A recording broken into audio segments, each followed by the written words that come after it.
Hello friends, Mallu tips and തോട്ട്സിലേക്ക് സ്വാഗതം. ഓണക്കിറ്റുമായി ബന്ധപ്പെട്ട ഏറ്റവും പുതിയ അറിയിപ്പാണ് ഇന്നത്തെ വീഡിയോയിലൂടെ പങ്കുവയ്ക്കുന്നത്.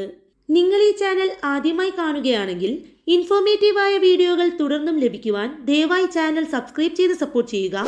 മാത്രമല്ല അതോടൊപ്പമുള്ള ബെല്ലൈക്കൺ കൂടി എനേബിൾ ചെയ്യുകയാണെങ്കിൽ ഞങ്ങൾ അപ്ലോഡ് ചെയ്യുന്ന ഇൻഫോർമേറ്റീവായ വീഡിയോകളുടെ നോട്ടിഫിക്കേഷൻ നിങ്ങൾക്ക് ലഭിക്കുന്നതാണ്. അപ്പോൾ നമുക്ക് വീഡിയോയിലേക്ക് പോകാം.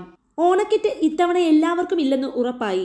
സംസ്ഥാനത്ത് 5.84 ലക്ഷം മഞ്ഞക്കാർഡ് ഉടമകൾക്ക് മാത്രമായി കിറ്റ് വിതരണം പരിമിതപ്പെടുത്താനുള്ള തീരുമാനത്തിന് മന്ത്രിസഭാ യോഗം അംഗീകാരം നൽകി.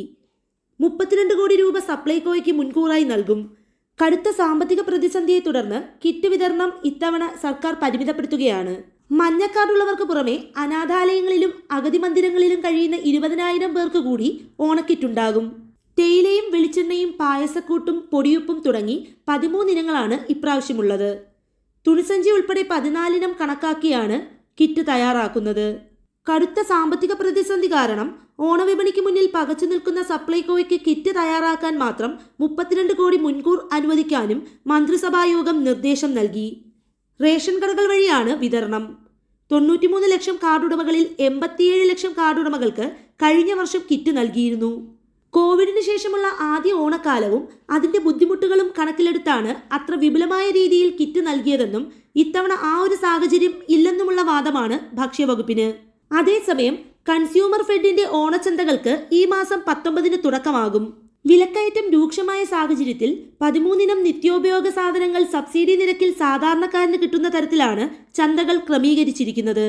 തിരക്കൊഴിവാക്കുന്നതിനുള്ള ക്രമീകരണങ്ങളും ചന്തകളിൽ ഏർപ്പെടുത്തുമെന്ന് കൺസ്യൂമർ ഫെഡ് അധികൃതർ അറിയിച്ചു. പൊതുവിപണിയിൽ വിലക്കയറ്റം രൂക്ഷമായതിനു പുറമെ സപ്ലൈകോ ഔട്ട്ലെറ്റുകളിൽ സബ്സിഡി ഇനങ്ങൾ കിട്ടാനില്ലെന്ന വ്യാപക പരാതി കൂടി ഉയരുമ്പോഴാണ് കൺസ്യൂമർ ഫെഡ് ഓണച്ചന്തകളുമായി എത്തുന്നത്. സംസ്ഥാന വ്യാപകമായി 1500 ഓണച്ചന്തകളാണ് ഈ മാസം 19 മുതൽ പ്രവർത്തനം തുടങ്ങുക. സർക്കാർ സബ്സിഡിയോടെ 13 ഇനം നിത്യോപയോഗ സാധനങ്ങൾ സപ്ലൈകോയിലെ അതേ വിലയിൽ സാധാരണക്കാരന് ലഭ്യമാകും. നോൺ സബ്സിഡി സാധനങ്ങൾക്ക് പൊതുവിപണിയേക്കാൾ 10 മുതൽ 40% വരെ വിലക്കുറവുണ്ടാകും. സാധനങ്ങൾക്ക് ദൗർലഭ്യം നേരിടുന്ന സ്ഥിതി ഓണച്ചന്തകളിൽ ഉണ്ടാകില്ലെന്ന് consumer fed chairman M Mehboob പറഞ്ഞു. തിരക്ക് നിയന്ത്രിക്കാനായി വിപണന കേന്ദ്രങ്ങളിൽ മുൻകൂർ കൂപ്പണുകൾ നൽകും. കൺസ്യൂമർ ഫെഡിന്റെ ത്രിവേണി സ്റ്റോറുകൾ, ജില്ലാ മൊത്ത വ്യാപാര സഹകരണ സ്റ്റോറുകൾ, പ്രാഥമിക കാർഷിക വായ്പാ സഹകരണ സംഘങ്ങൾ എന്നിവ മുഖേനയാണ് ചന്തകൾ പ്രവർത്തിക്കുക. ഓണക്കാലത്ത് 200 കോടി രൂപയുടെ വിൽപ്പനയാണ് കൺസ്യൂമർ ഫെഡ് ലക്ഷ്യമിടുന്നത്.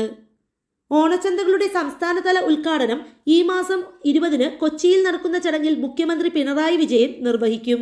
ഈ വീഡിയോ നിങ്ങൾക്ക് ഉപകാരപ്രദമായെന്ന് കരുതുന്നു. മറ്റൊരു ഇൻഫോർമേറ്റീവായ വീഡിയോയുമായി വീണ്ടും കാണാം.